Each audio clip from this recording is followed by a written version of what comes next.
इसी में मध्यम वेग से, और श्वासों के क्रम को थोड़ा तीव्र कर लेते हैं।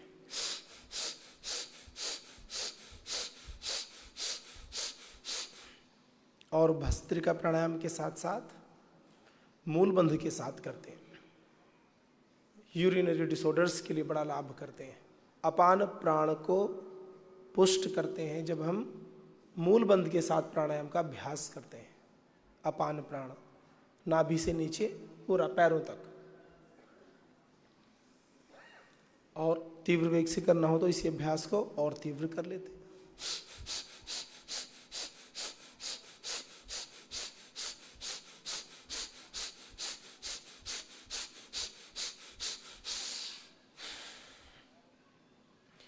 लंग्स संबंधी डिसऑर्डर्स होते हैं, रेस्पिरेटरी सिस्टम संबंधी डिसऑर्डर्स होते हैं, उनको ठीक करते हैं। डायफ्राम तक डीप ब्रीदिंग करते हैं।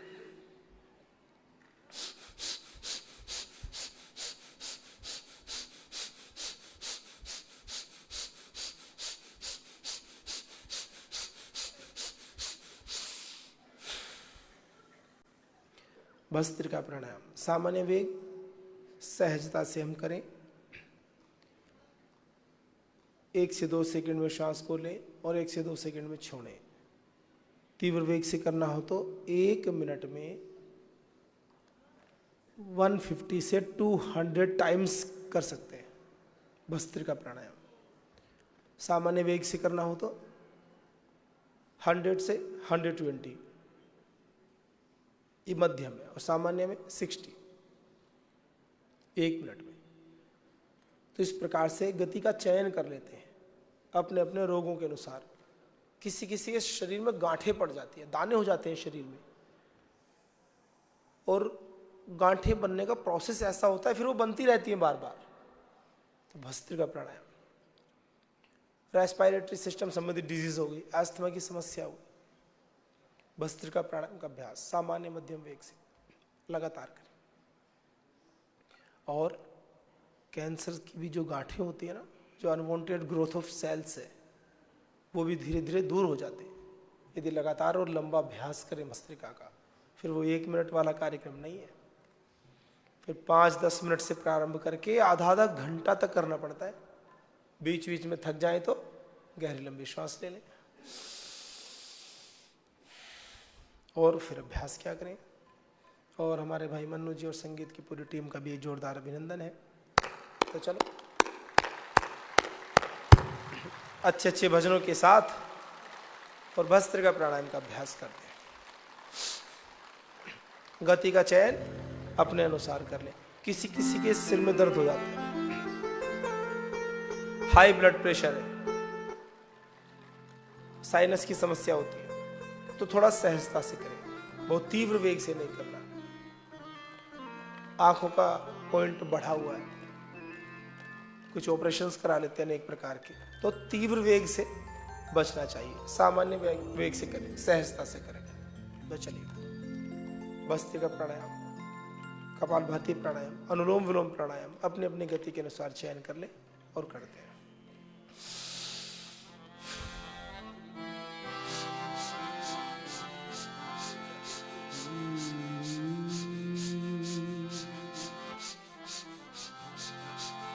श्री गुरु चरण सरोज रज, निज मन मुकुर सुधार।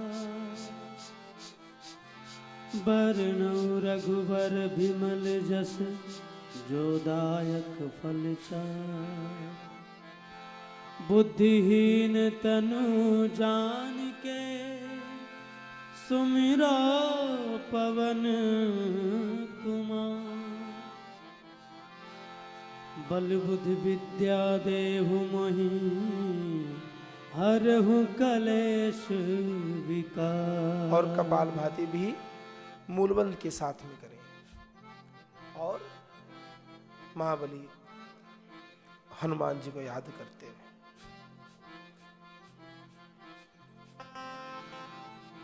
जय हनुमान ज्ञान गुण सागर। जय कपीसति लोक उजागर। राम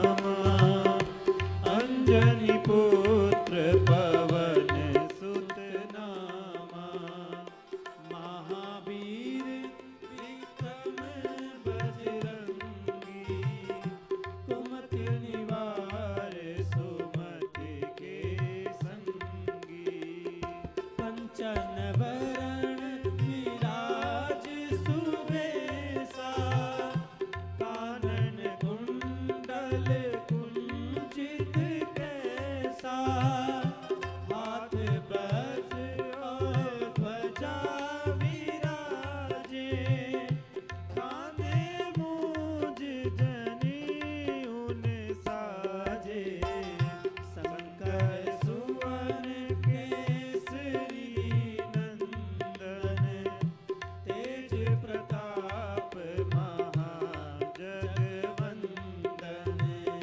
विद्यावान गुणी अति चातुर, राम काज करिबे को आतुर।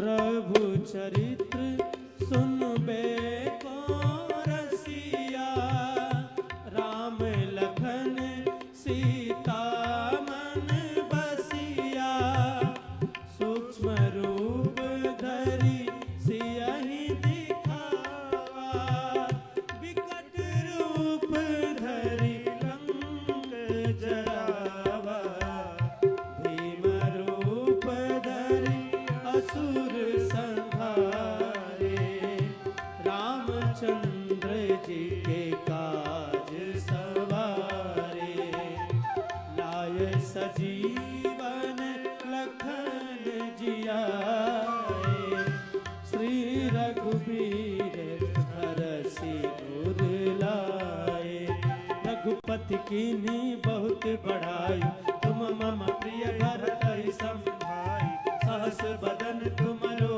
जस गावे, अस कहि श्रीपति कंठ लगावे, सनकादिक ब्रह्मादि मुनीसा, नारद सारद सहित अहीसा, जम कुबेर दिगपाल जहाँ ते, कवि कोविद कहि सके कहाँ थे, तुम उपकार सुग्रीव ही कीना, राम मिलाए राजपद दीना, तुमरा मंत्र विभीषण माना, लंकेश्वर भय सब जग जाना, जुग सहस्त्र जो जन पर भानु, दिलो ताहि मधुर फल जानु, प्रभु मौद्रिका मिली मुख माही, जल्दी लांग गए अचरज नाही, दुर्गम काज जगत के जेते, सुगम अनुग्रह तुमरे देते, राम दुआरे तुम रखवारे, होत न आज्ञा बिनु पैसारे।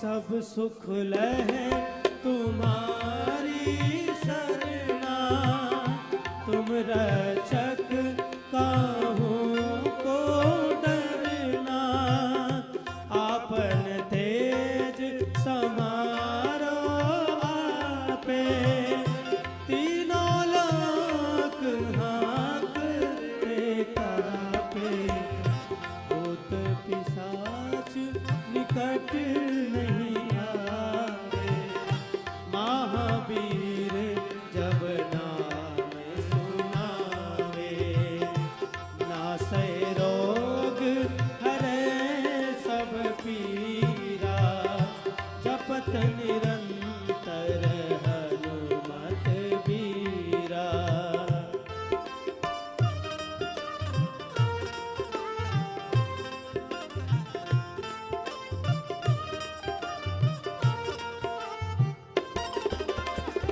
संकट ते हनुमान छुड़ावे, मन क्रम वचन ध्यान जो लावे, सब पर राम तपस्वी राजा, तिनके काज सकल तुम साजा, और मनोरथ जो कोई लावे, सोई अमित जीवन फल पावे, चारों जुग परताप तुम्हारा, है प्रसिद्ध जगत उजियारा, साधु संत के तुम रखवारे, असुर निकंदन राम दुलारे, अष्ट सिद्धि नौ निधि के दाता,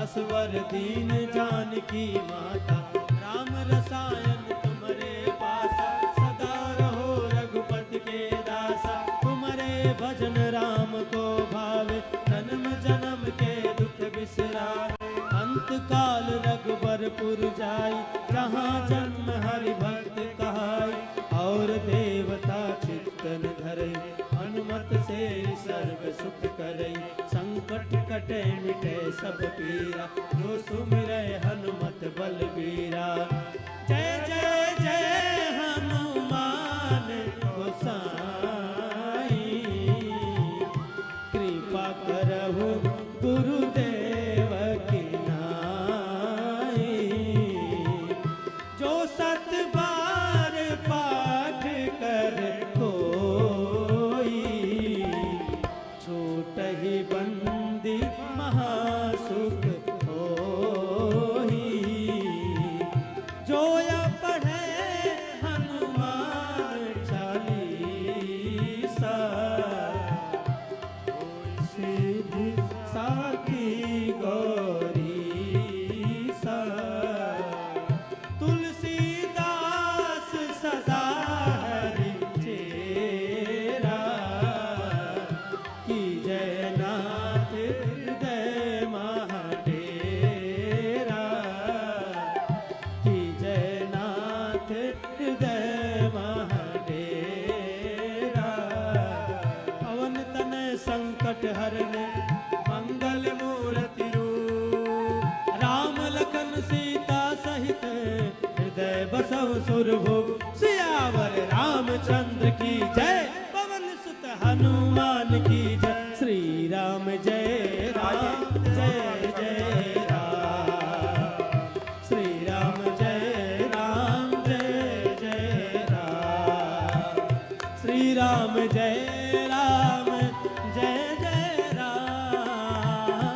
श्री राम जय राम जय जय राम, रघुपति राघव राजा राम, रघुपति राघव राजा राम, श्री राम जय राम जय जय राम, श्री राम जय राम जय जय राम, श्री राम जय राम जय जय राम, श्री राम जय राम जय जय राम। बोलिए मर्यादा पुरुषोत्तम भगवान श्री रामचंद्र जी की जय। तो ऐसे ईश्वर इष्ट देव उस परात्पर सत्ता को, उस ब्रह्म को अपने सम्मुख उपस्थित जान करके जब आंखें बंद करें तो उनके रूप का स्मरण हो जाए, जब चिंतन करें तो उनके गुणों का स्मरण हो जाए, और केंद्र में किसको रखना है? अपनी व्याधियों को। एक एक श्वास के साथ, एक एक अभ्यास को अत्यंत प्रामाणिकता और पवित्रता के साथ, और संपूर्ण चराचर जगत को उस ब्रह्म का ही स्वरूप मान करके अभी नवरात्र पूर्ण हो तो माँ भगवती, माँ जगदम्बा की विशेष कृपा आप सभी के ऊपर है ही। भगवान की कृपा तो सदैव रहती ही है। हम मनुष्य बने हैं तो ईश्वर की कृपा तो है ही, इसमें तो कोई संशय है ही नहीं। परम श्रद्धेय श्री गुरुदेव बताते हैं ना कि मनुष्य यदि बन गया, मनुष्य जीवन मिल गया, तो फिर इस समष्टि में ऐसा कुछ है नहीं जो शेष बचा हो। माने भगवान जी ने अपना 100% प्रेम, अपने 100% जो क्रिएटर के पास होता है ना, जैसे माता पिता अपना सब कुछ बच्चों को सौंप देते हैं, तो ऐसे ही भगवान जी को जिस आत्मा को अपना सब कुछ सौंपना होता है उसको मनुष्य बना देते हैं और स्वयं उसके हृदय में विराजमान रहते हैं। अब आपके ऊपर निर्भर करता है, हमारे सबके ऊपर निर्भर करता है कि अपनी साधना के माध्यम से ईश्वर का दर्शन करें। भगवान में और हम में स्थान की दूरी नहीं कि हम तो हरिद्वार में हैं और भगवान जी केदारनाथ में, बद्रीनाथ में, दिल्ली में है, काशी में है ना। वहाँ भी है लेकिन हमसे दूर है ऐसा नहीं। वो तो कण कण में विराजमान है और हमारे हृदय प्रदेश में विराजमान है, लेकिन हमें दिखते क्यों नहीं है? क्योंकि अशुद्धि है अज्ञान की,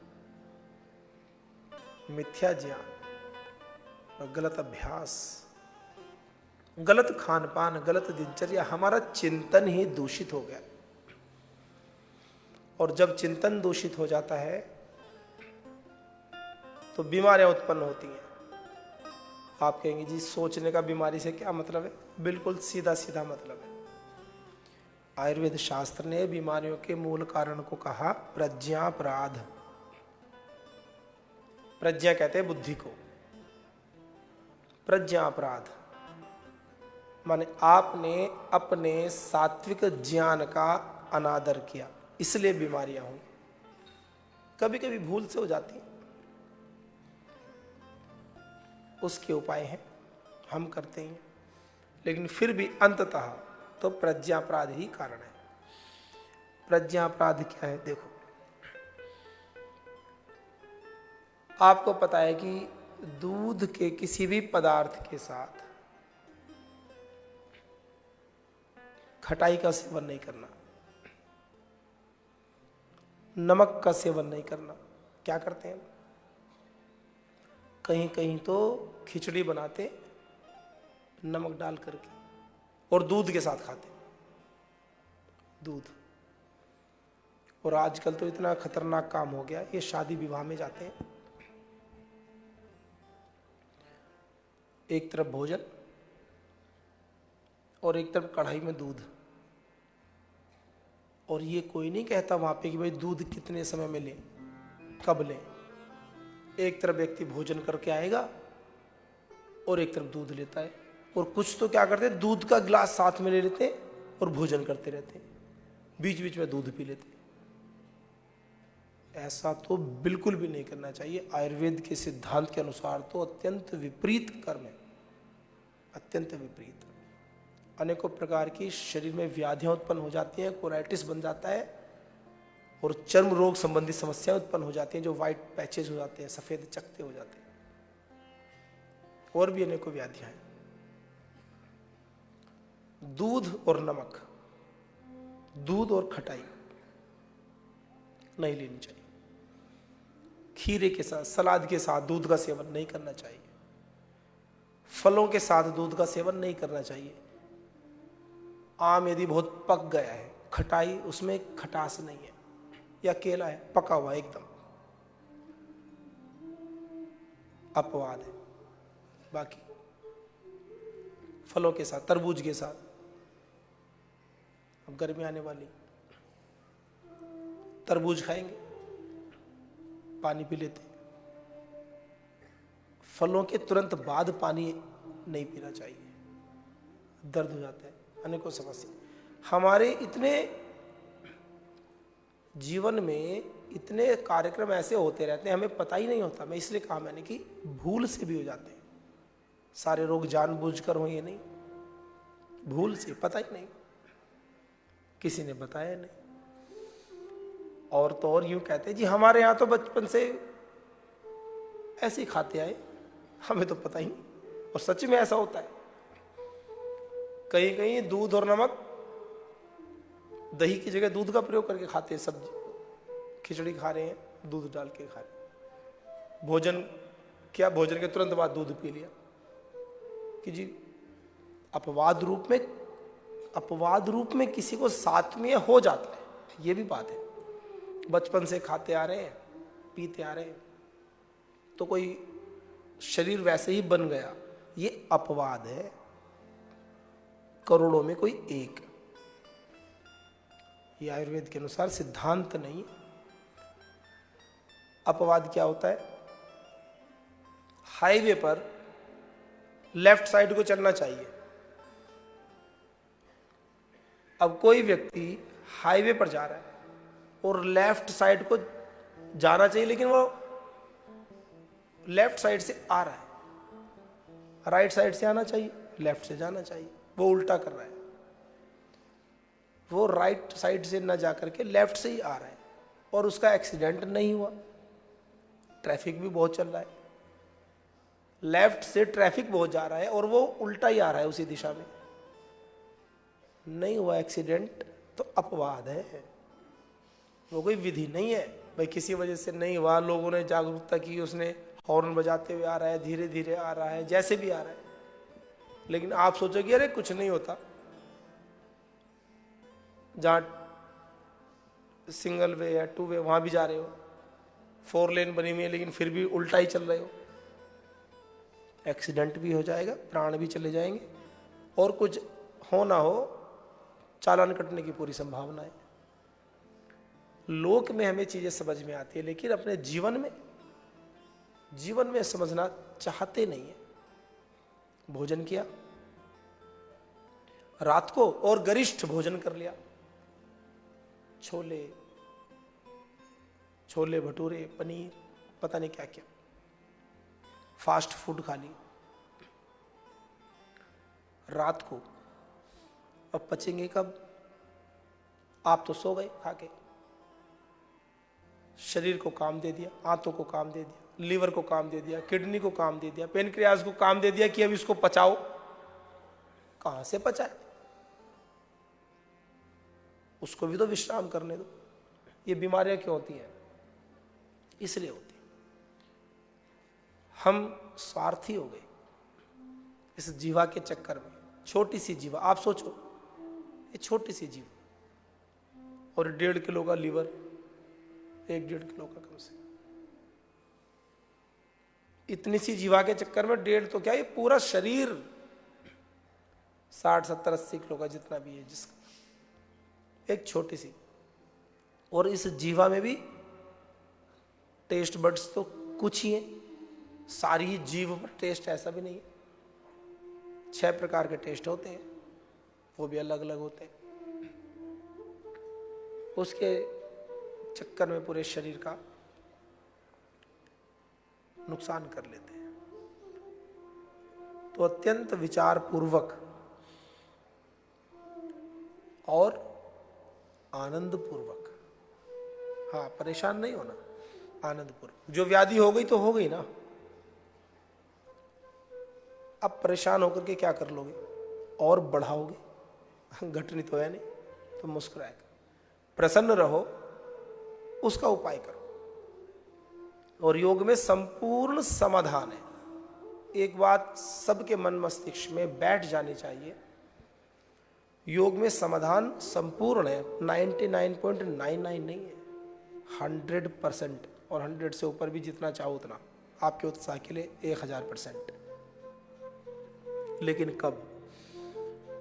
जब आप करें पूर्ण निष्ठा और श्रद्धा के साथ, और लंबा लंबा अभ्यास। देखो विधि कैसी होनी चाहिए? व्याधि विशेष में अवधि विशेष। व्याधि विशेष, जैसी बीमारी वैसा ही अभ्यास। अब किसी के टाइप 1 डायबिटीज हो गई, टाइप 1। टाइप 1 में क्या होता है? देखो छोटा छोटा सा मैकेनिज्म होता है, कोई बड़ी बात नहीं। टाइप 2 डायबिटीज, जो हमारा पेनक्रियाज है वो इंसुलिन बनाता तो है, लेकिन जैसा बनना चाहिए और जितनी मात्रा में बनना चाहिए, इम्प्रॉपर सप्लाई ऑफ इंसुलिन, ठीक से नहीं कर पाता। इसलिए डॉक्टर साहब क्या करते हैं? बाहर से लगाते हैं। अंदर से बन नहीं रहा, कम बन रहा है, बाहर से। और टाइप 1 डायबिटीज क्या होती है? ये और भी खतरनाक। इसमें जो पेनक्रियाज को इंसुलिन बनाना चाहिए था, उसने बनाना ही बंद कर दिया। और वो बड़ी बात, जो बीटा सेल इंसुलिन बनाते हैं वो भी बनने बंद हो गए। इंसुलिन तो बननी बंद हुई, इंसुलिन को बनाने वाले जो सिस्टम है, जो बीटा सेल्स हैं, वो भी काम करना बंद कर देते हैं। उनका ही फॉर्मेशन बंद हो जाता है, डबल अटैक। टाइप 2 एक टाइप से बीटा सेल भी है, इंसुलिन बन भी रहा है लेकिन ठीक नहीं बन रहा। और टाइप 1 में इंसुलिन तो बनना बंद हो गया, इंसुलिन को बनाने वाले भी बंद हो गए। ऐसे मंडूकासन, योग मुद्रासन, पूज्य स्वामी प्रसन्न देव जी कर लेंगे। मंडूकासन, योग मुद्रासन, पवन मुक्तासन, ये अभ्यास, गोमुखासन। इससे क्या होता है? मंडूकासन से जहां पेनक्रियाज है वो एक्टिव होता है, वो हिट होता है। और आप लगातार करें। कितना करना है? 1 मिनट से करने से कुछ नहीं होगा। 1 मिनट तो स्वस्थ व्यक्ति के लिए ठीक है, चलो 1 से 2 मिनट किया और आराम से, ठीक। लेकिन यदि टाइप 1 डायबिटीज है, टाइप 2 डायबिटीज है, आप में से भी काफी भाई बहन है जिन्होंने अच्छी की है, आपका ही बहुत अभिनंदन है। एक बार आप सब अपना अभिनंदन करो। प्रातःकाल उठ करके बहुत पुरुषार्थ करते हैं। और इस भारतवर्ष में ये पतंजलि वेलनेस एक ऐसा संस्थान है जहाँ जो व्यक्ति बीमार होते हैं ना, उनसे बड़ा पुरुषार्थ कराते हैं, मेहनत कराते हैं। घर परिवार में तो कोई बीमार हो जाए तो उसको बोलते हैं रेस्ट करो, रेस्ट रेस्ट करो, टेक इट इजी। यहाँ आए थे स्वास्थ्य साधक, ओहो, बीमारी का इलाज कराने के लिए। वहाँ सोने नहीं देते, 4 बजे से पहले उठा करके कहीं चलो षटकर्म में जाओ, फिर यहाँ जाओ, यहाँ बैठने नहीं देते। दौड़ो, योगी जॉगिंग करो, आसन करो, प्राणायाम करो, बैठो। दिन में जाएंगे वहाँ थेरेपी चलती रहेंगी, कोई चैन लेने नहीं देता। कोई कुछ समय ना हो तो बैठ बैठ के एक्यूप्रेशर कराते रहो, एक्यूपंक्चर कराओ, शंख प्रक्षालन करो, कुछ ना कुछ करते रहो। शाम को आओ, फिर यज्ञ करो। और कुछ करने को ना बचे तो बैठ करके यज्ञ करो। यज्ञ में अपनी अपनी बीमारियों के अनुसार औषधियों का चयन कर लिया करो, सामग्री ले आया करो, मेगा स्टोर से मिलती। वात रोग है, पित्त रोग है, कफ रोग है, वातेष्टि, पित्तेष्टि, कफेष्टि, डायबिटीज है, मधुइष्टि, अल्जाइमर की समस्या है, भूल जाते, ब्रेन डिसऑर्डर्स हैं, मेधेष्टि, अनेकों प्रकार की। और कुछ समझ नहीं आ रहा है कि बीमारी हो क्यों रही है, प्रारब्धेष्टि, प्राणों की समस्या, अस्थमा की समस्या है, श्वासों की प्रॉब्लम है, प्राणेष्टि, हमारे 5 प्राण, प्राण अपान व्यान समान उदान, नाग कूर्म कृकल धनंजय देवदत्त उपप्राण, ठीक से काम नहीं कर रहे, प्राणेष्टि कर लो। त्वचा संबंधी विकार हो गए, चर्मेष्टि, हार्ट कमजोर है, कोलेस्ट्रॉल बढ़ जाता है, पता नहीं कब थक्का जम जाए और काम हो जाए। अर्जुन की छाल का सेवन करो और हृदयेष्टि से यज्ञ। और ऐसा ही नहीं है कि यज्ञ करेंगे तो ही, घर परिवार में जैसे रहते हो और हृदय संबंधी कोई प्रॉब्लम है तो वहीं अपनी यजुर्वेदी आती है, उसी में हृदयेष्टि का थोड़ा धूम्र कर लिया और काम भी कर रहे हैं, लेकिन श्वास के साथ में सूक्ष्म होकर के औषधियां जा रही हैं, बड़ा लाभ है। और अपना तो छोड़ो, पड़ोसियों का भी लाभ है। यज्ञ का धूम्र तो कई किलोमीटर तक वातावरण को शुद्ध कर देता है। इसलिए यज्ञ को कहा यज्ञों वही श्रेष्ठतमम कर्म, सबसे श्रेष्ठ कर्म यज्ञ है। अपना भी लाभ और दूसरों का भी लाभ। और क्या है, अब किसी दो व्यक्तियों में लड़ाई हो जाए, होनी नहीं चाहिए, फिर भी हो जाए तो क्या करें। व्यक्ति कितना भी ज्ञानी क्यों ना हो, यदि लड़ाई हो गई किसी से तो उसके मन में आता है कि बहुत ज्यादा समझदार है तो ये चाहेगा चलो इसका नुकसान ना हो, लेकिन इसका लाभ हो जाए, ऐसी बात थोड़ी अवॉइड ही करेगा। लेकिन यज्ञ क्या करता है, आप चाहे चाहो या ना चाहो, यज्ञ से सबका उपकार हो जाता है। आप मन में किसी के प्रति द्वेष रख रहे हो और आप यज्ञ करते हो, तो आप भले ही द्वेष रखो, लेकिन आपने यज्ञ किया तो आपके द्वारा किए गए कर्म से उनका भी लाभ होगा और इसका पुण्य आपको मिलेगा। ये बात है, यज्ञ से हमें पुण्य मिलता है। हमारे मन में भावना यदि नहीं भी है किसी के प्रति उपकार करने की और आप यज्ञ कर रहे हैं, तो आपकी भावना से बलवती आपकी भावना से बलवान आपका कर्म हो गया, यज्ञ कर्म। वो आपके ना चाहते भी समाज को, सबको लाभ पहुंचाएगा। इसलिए यज्ञ को श्रेष्ठ कर्म का, श्रेष्ठतम, श्रेष्ठ, श्रेष्ठतर, श्रेष्ठतम, सुपरलेटिव। तो ऐसे में करना चाहिए। तो चल और भजन सुन लो, आरती कर लो। अभी नवरात्र हुए, उपवास आदि किया, शरीर को पवित्र करते, अनेकों रोगों का शमन हो जाता है आहार चिकित्सा से, फास्टिंग से। आप तो करते ही, आपको तो पता ही। और ईश्वर और ईश्वर की शक्ति मां भगवती, उनकी उपासना करते हैं। ये दो तत्व नहीं है, एक ही तत्व है, भगवान और भगवान की शक्ति। लोक में कैसे बताएं, तो कहा भगवान शिव और उनकी शक्ति माता पार्वती। जो मनुष्य होता है उसका शरीर होता है, उस शरीर में शक्ति होती है, तो अलग थोड़ी है। शक्ति के बिना शरीर अधूरा। तो ऐसे उसमें क्या कहते, सर्वरूपमयी देवी, समस्त जगत में जितना भी रूप है, सर्वरूपमयी देवी, सर्वम देवीमयम जगत। कितनी सुंदर बात है। सर्वरूपमयी देवी, उस आदि शक्ति मां भगवती भवानी का दर्शन करना। सर्वरूपमयी देवी, वो शक्ति सभी में समाहित है। बिना शक्ति के तो शरीर ठंडा है, और ठंडे शरीर का क्या होता है, कोई बीमार हो और डॉक्टर साहब कहते हैं आके शरीर ठंडा हो गया, फिर तो शक्ति की बड़ी आवश्यकता है। तो सर्वरूपमयी देवी और सर्वम देवी मयम जगत, और समस्त जगत में उस शक्ति का वास है। अहम विश्वरूपाम त्वाम नमामि परमेश्वरी, ऐसे कहा। ये विश्व रूप, समस्त ब्रह्मांड में व्याप्त जो शक्ति माता है, उसको हम परमेश्वरी, उस परमात्मा की दिव्य शक्ति को हम नमन करते हैं। इस भाव के साथ में उपासना करनी चाहिए शक्ति की।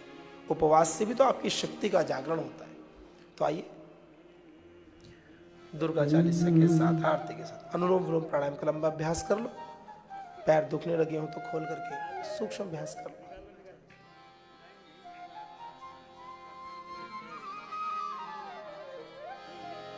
दुर्गा चालीसा, दुर्गा स्थिति जो कर रहा है कर रहा, आनंद के साथ थोड़े सूक्ष्म अभ्यास कर लो।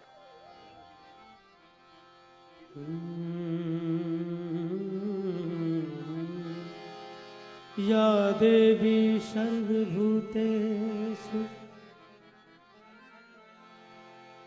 शक्तिरूपेण संस्थिता नमस्तस्ते नमस्तस्ते नमस्तस्ते नमो नमः नमो नमो दुर्गे सुख करनी नमो नमे अम्बे दुख हरणी नमो नमो दुर्गे सुख करनी नमो नमो अम्बे दुख हरणी निरंकार है ज्योति तुम्हारी देहु लोक फैली उजियारी शशि ललाट मुख महाविशाल नेत्र लाल भृकुटी विकराल रूप माति को अधिक सुहावे दर्श करत जन अति सुख पावे तुम संसार शक्ति लैकीना पालन हेतु अन्न धन दीना अन्नपूर्णा होई जगपाल तुम ही आदि सुंदरी बाला प्रलय काल सब नाशनहारी तुम गौरी शिव शंकर प्यारी शिव योगी तुम्हारे गुण गावे ब्रह्मा विष्णु तुम्हें नित्य ध्यावे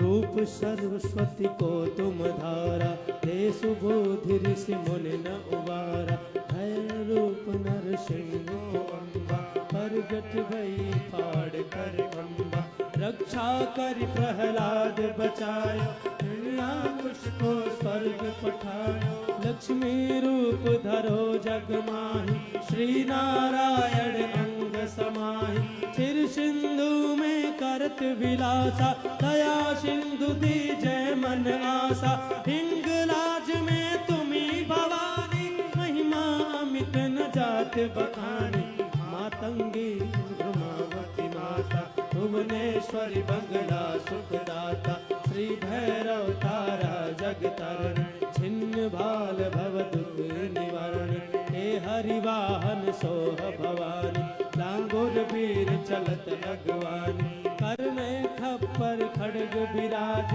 जाको देख काल डर भाज सोहे अस्त्र और त्रिशूला जाते उठत शत्रु ही शीला नगर कोट में तुम्हें विराज तेहु लोक में डंका बाज शुंभ निशुंभ दानव तुम मारे रक्त बीज संखन सहारे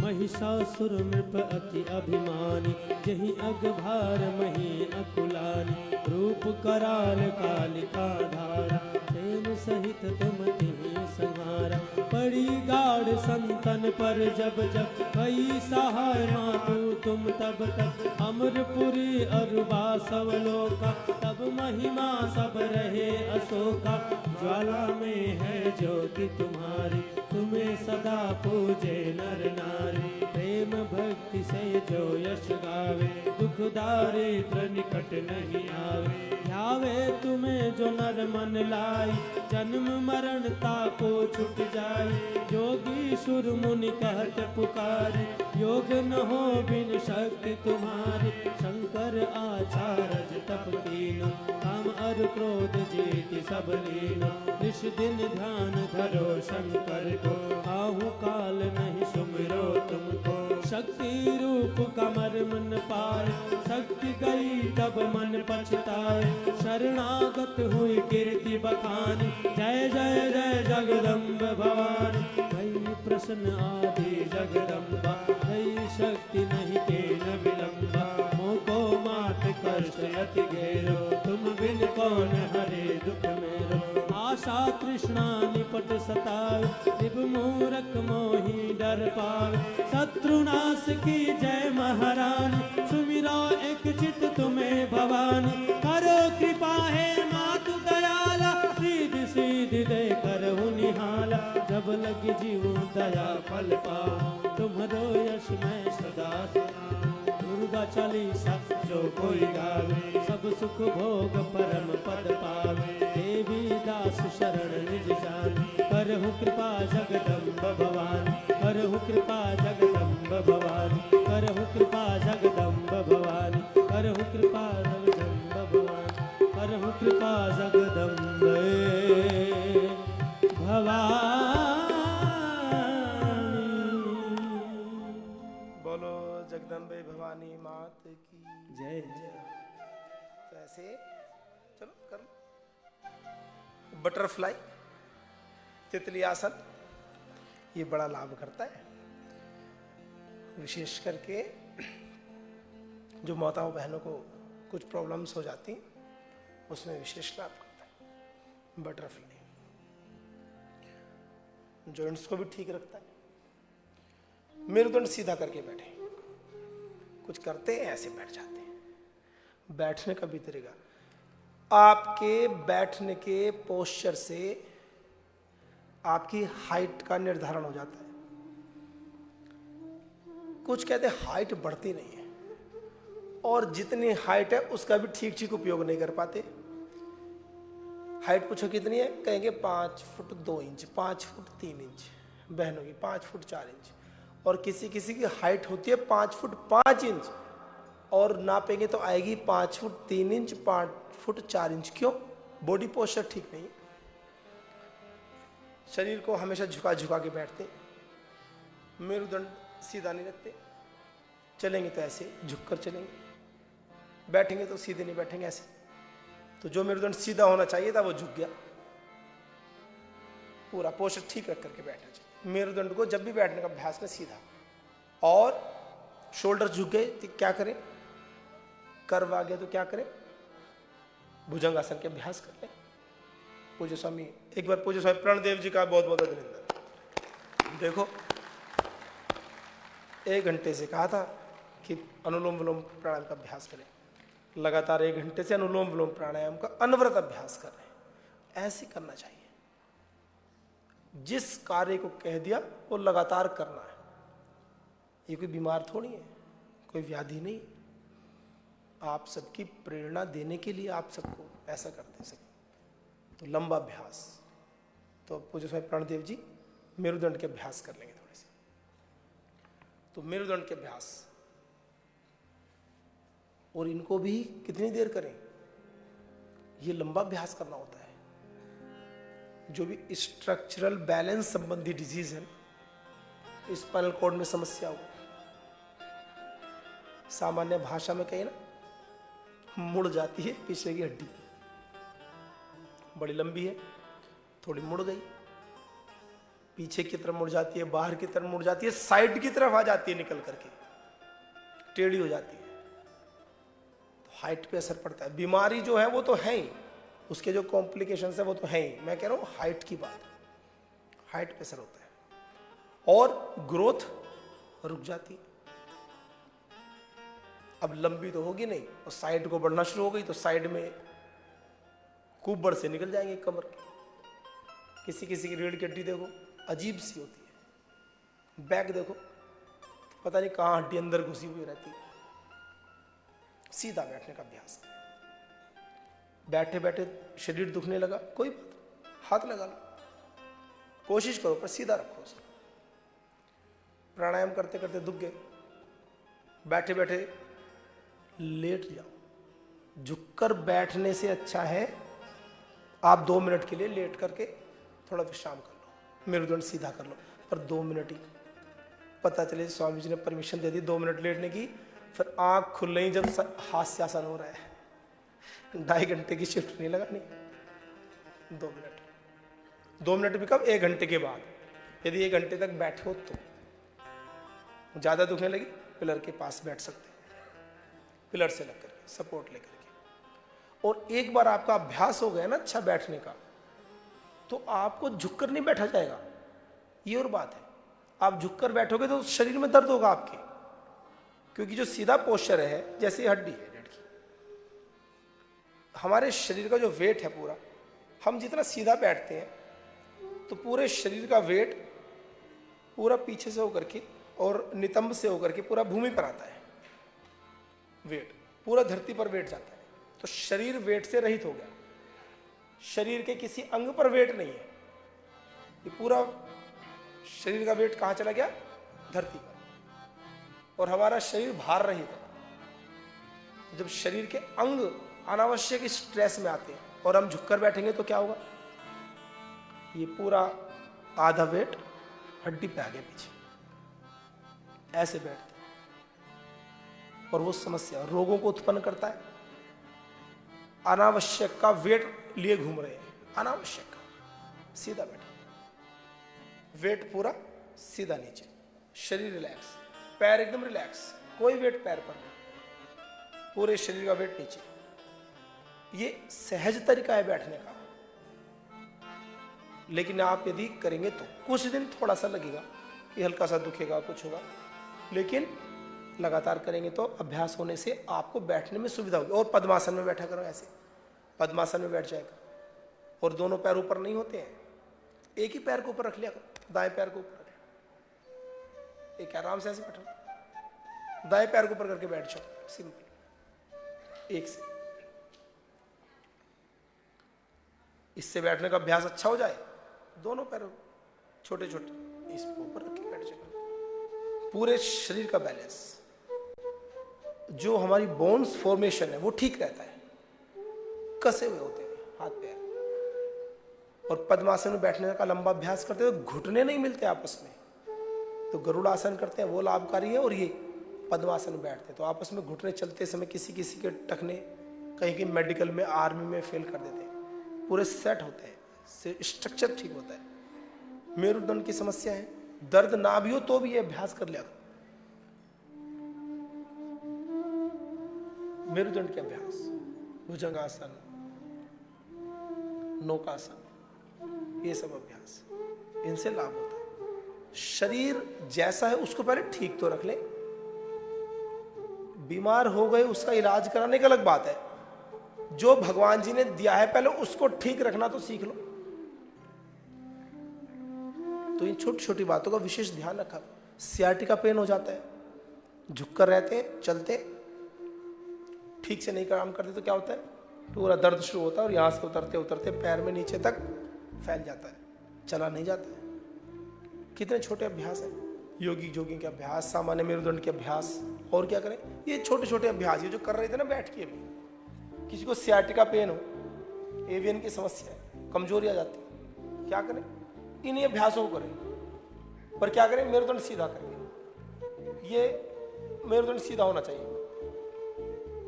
मेरुदंड सीधा रख के इसी अभ्यास को करें। धीरे धीरे पैर को पीछे लाएं, होल्ड करें, फिर छोड़ें। जब छोड़ें तो श्वास भर लें, और जब आगे की ओर संकुचित करें, कॉन्ट्रैक्ट करें तो श्वास बाहर। मेरुदंड सीधा रखें, धीरे धीरे से करें, सहजता के साथ, आराम आराम। दर्द हो तो धीरे धीरे करें, पूरा मेरुदंड सीधा करके, एक तरफ से, दोनों तरफ से सीधा बैठ प्रयास करें। दोनों पैरों से कर ले, नहीं होता किसी का सहयोग ले लिया करें। ये बहुत छोटी छोटी बातें हैं और हमारे जीवन को बदल देने वाली बातें हैं। सूक्ष्म अभ्यास, अर्थराइटिस हो जाता है, रूमेटॉइड अर्थराइटिस, हाथों की हड्डियां स्वेलिंग आ जाती है, मुड़ जाती है, होल्डिंग कैपेसिटी लूज हो जाती है।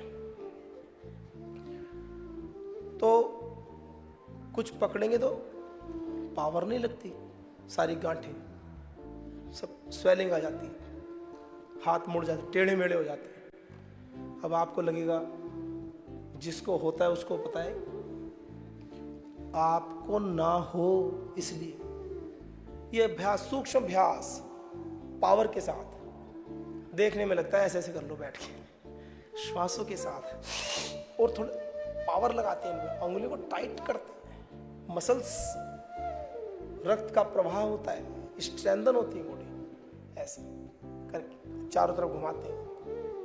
जब घुमा रहे होते हैं तो पूरी रिस्ट के ऊपर पूरा प्रेशर होता है, आगे से पीछे तक पूरा कहाँ तक जा रही है, ऐसे नहीं कि हल्का हल्का बस ऐसे कर दिया ना। एक एक चीज को करना भी है तो विधि से पूरा, क्लॉकवाइज एंटी क्लॉकवाइज, श्वासों के साथ पूरा। जब बॉडी को स्ट्रेच करते हैं श्वास अंदर होता है, और जब कॉन्ट्रैक्ट करते हैं तो श्वास बाहर।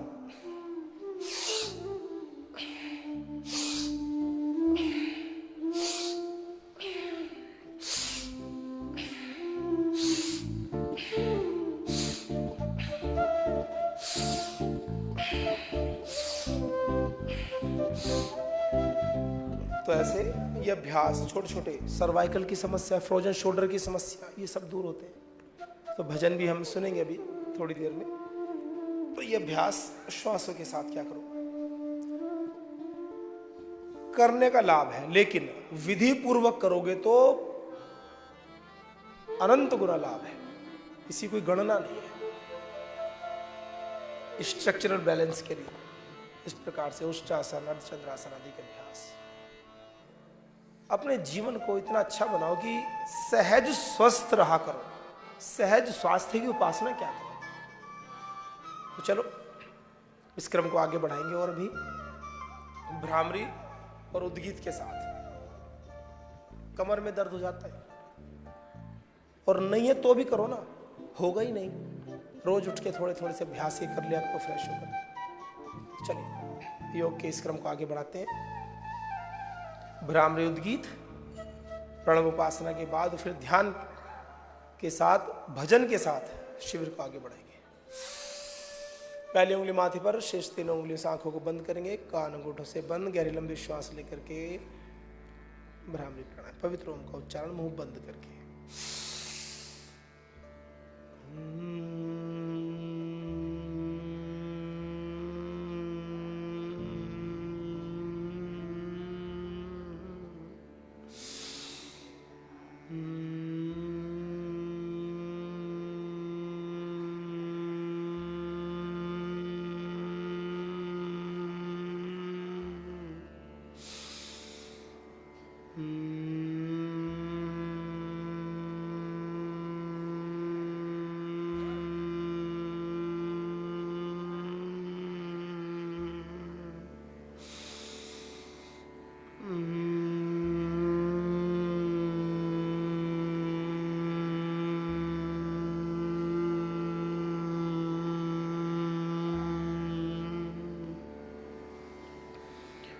उद्गीत प्राणायाम, गहरी लंबी श्वास लेकर पवित्र ओम का उच्चारण।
आइए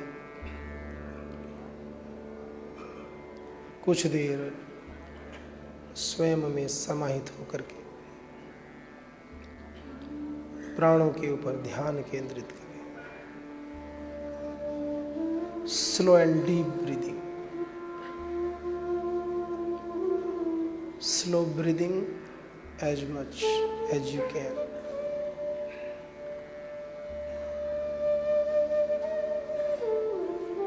प्राणों पर पूर्ण नियंत्रण।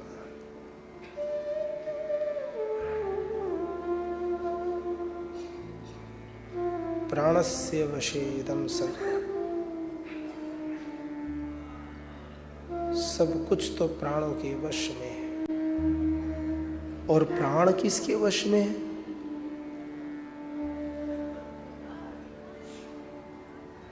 प्राण है योग के वश में।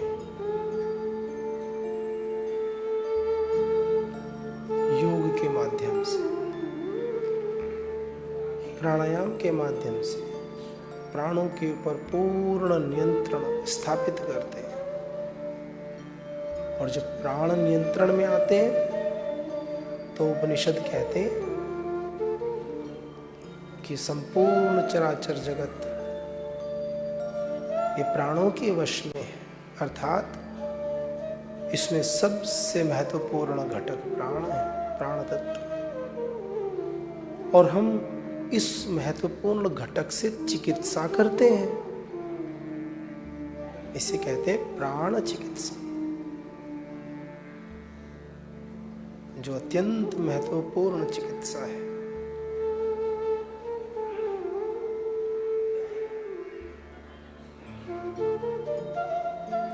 प्राणों के भेद प्रभेद अनेक हैं। हमारे शरीर में ये जीवनीय शक्ति का जो प्रवाह है, पैरों से लेकर के सिर तक प्रत्येक अंग प्रत्यंग का प्राण विशेष है।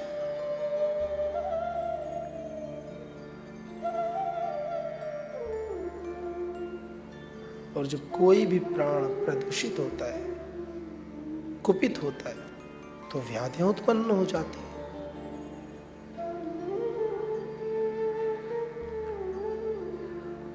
हमारे शरीर में जो बल है, जो शक्ति है, वो भी प्राणों के कारण है। आपको लगता होगा कि घी दूध में शक्ति है। ये चिंतन का विषय है बड़ा। शक्ति घी में नहीं है, घी के माध्यम से पुष्ट प्राणों में शक्ति है।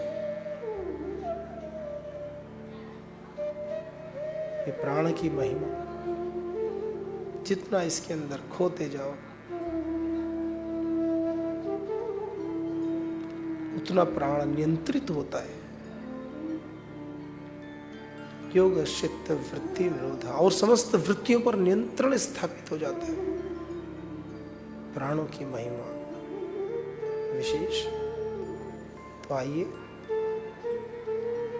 प्राणों के महत्व को हृदय से स्वीकार करते हुए पूर्ण श्रद्धा भक्ति विवेक के साथ गुरुजनों के चरणों में कृतज्ञता पूर्वक प्रणाम निवेदित करते हुए उनकी भक्ति, उनकी अपार आहेतु की कृपा को अनुभव करते हुए उस ईश्वर की विशेष अनुकंपा अनुग्रह को स्वीकार करते हुए, आत्मसात करते हुए उसके उस अनुग्रह को हमें मनुष्य जीवन दिया उस परमात्मा ने। समस्त पवित्र भावों के साथ सर्वोच्च शक्तिमान गुरुजनों का भी गुरु सैष पूर्वेशाम अपि गुरु कालेनानवच्छेद तस्य वाचका प्रणव तज्जपस्तदर्थ भावनम तत्र निरतिशयम सर्वज्ञ बीजम। ऐसा कुछ भी तो नहीं है जो उससे परे हो, जिसके संकल्प से सारी सृष्टि उत्पन्न हो। एको हम बहुश्यामा सर्वम खलु इदं ब्रह्म ईशावास्यो ईशावास्यमिदं सर्वम्। उस परमात्मा का ध्यान करते हुए तो आइए अपने जीवन को भी आरोग्य के साथ इस पथ पर आगे बढ़ाएं। दोनों हाथों को ऊपर उठाएं, आपस में घर्षण करें।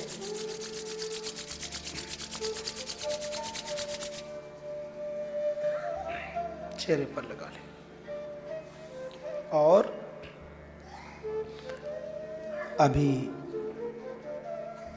तो आगे कार्य करना है, तो चलो भजन के साथ और लेटे लेटे अनुलोम विलोम प्राणायाम करना है। जो योगाचार्य भाई बहन है वो अपना कार्य कर रहे हैं। वो आंखों में आपके आई ग्रिड, कानों में ईयर ग्रिड, पेट पर मिट्टी पट्टी, आंखों पर, नाक में अणु तेल, उसका नस्य कर रहे हैं।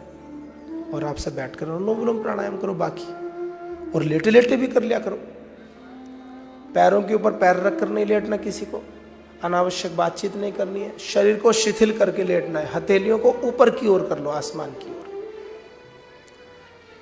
कुछ को तो अपने शरीर से इतना प्रेम होता है, हाथ भी रखेंगे तो अपने पेट के ऊपर। पता नहीं पेट कहीं जा रहा है क्या? आपका पेट है, कहीं नहीं जाएगा। पेट, पीठ, कमर कहीं नहीं जाती।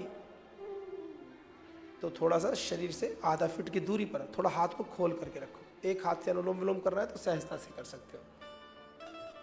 और डीप ब्रीदिंग करनी है अनुलोम विलोम में भी, बहुत सहजता से धीरे धीरे ब्रीदिंग करनी है, आनंद के साथ। और बहुत ही सुंदर भजन हमारी बहन है, स्वास्थ्य साधक बहन खुशबू जी, जय राधा माधव का। चलो भजन के साथ आनंद से। जय राधा माधव, जय कुंज बिहारी। जय राधा माधव, जय कुंज बिहारी। जय गोपी जन वल्लभ, जय गोपी जन वल्लभ। जय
बहुत बहुत अभिनंदन है बहन खुशबू जी का।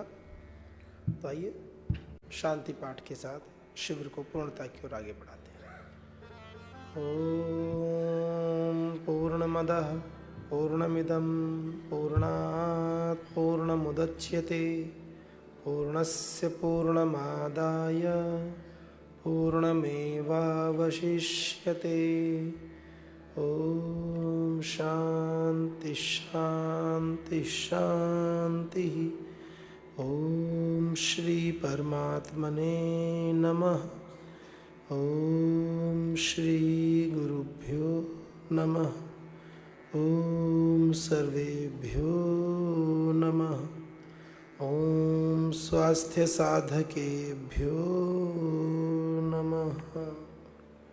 ओम। तो आप सभी